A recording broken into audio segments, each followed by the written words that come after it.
Now, journalist Richard Rennie reported in this week's Farmers Weekly that research suggests that beef farming could significantly reduce its greenhouse gas footprint, but potentially from ditching the breeding cow.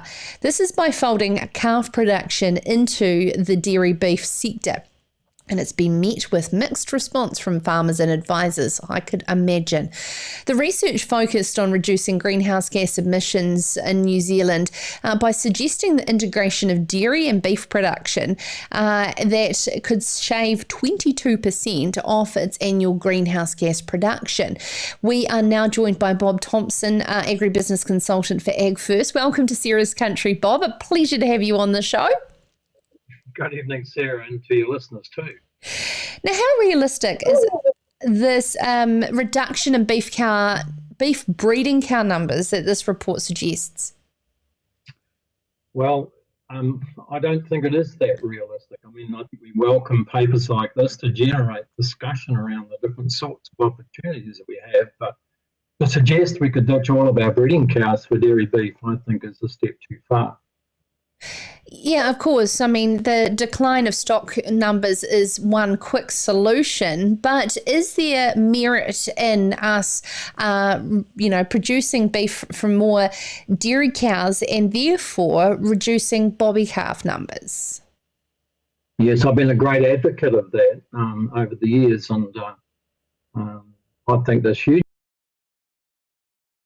The question is, if we are to keep these bobby calves and rear them, which piece of land will they stand on? And that there's some real contention, I feel, around that.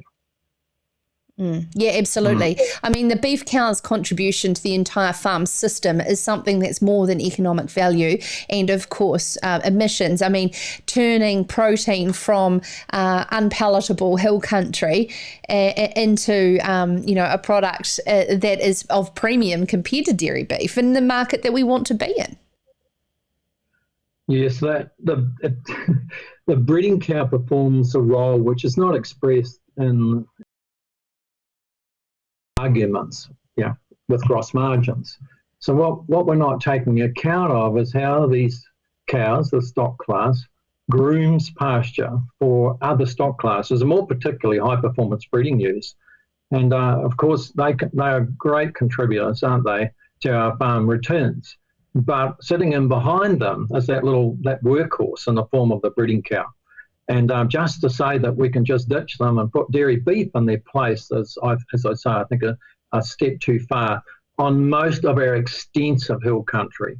Now, there are cases for, having less breeding cows. There's definitely a case for that on some of our country, particularly our steep land, where soil disturbance can lead to soil loss. And of course, with that soil loss of natural capital, and bound up on those soil particles, of course, we have our phosphate. So, we're just flushing, our natural capital down the dunny in some cases. And so we do really need to take a hard look at that on some of our farms. But to suggest overall that we can just ditch them willy-nilly is, as I say, a step too far.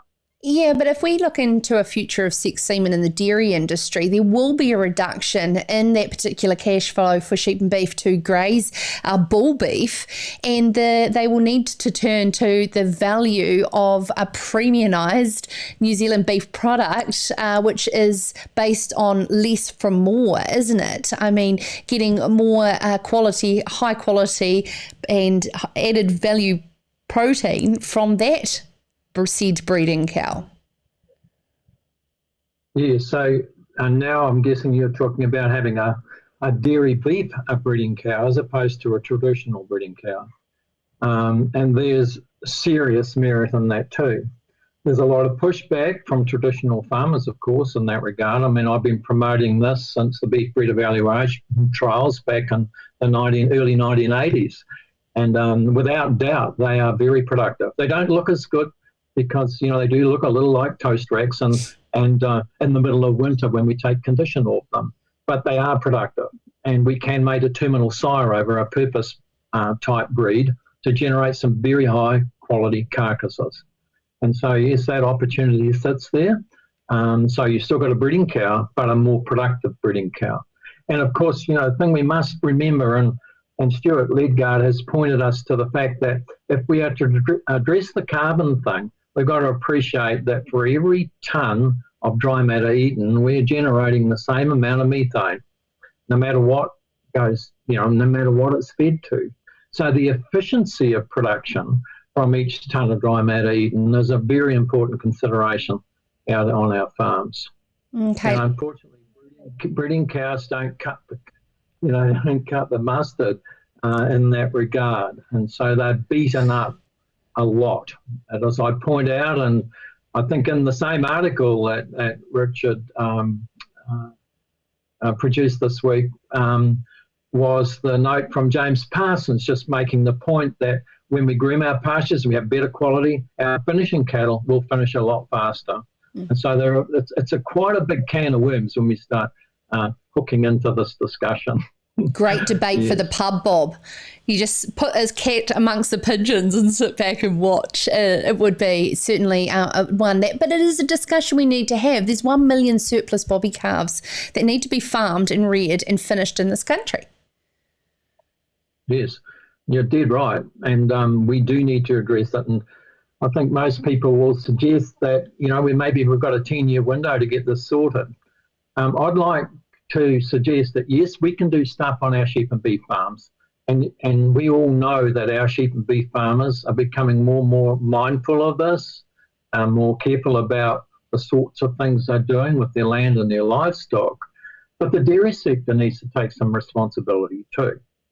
And so I've done some work around this, and I think that, the problem is with them and their bobby calves. And so they need to think about which piece of land these dairy beef calves are going to be raised, which piece of land they're going to stand on. I would suggest that we've got, firstly, we know that we've got 5 million dairy cows. Maybe we should have 1 million less of them and use that land, which, of course, has been taken from our sheep and beef farmers, to finish these dairy beef cattle. Beef farmers and dairy farmers on that debate on who takes responsibility for that particular problem, Bob. And I know you know that very well in your role as Agribusiness Consultant for Agfirst. Hey, check out the article in Farmers Weekly by Richard Rennie. It's a very good read.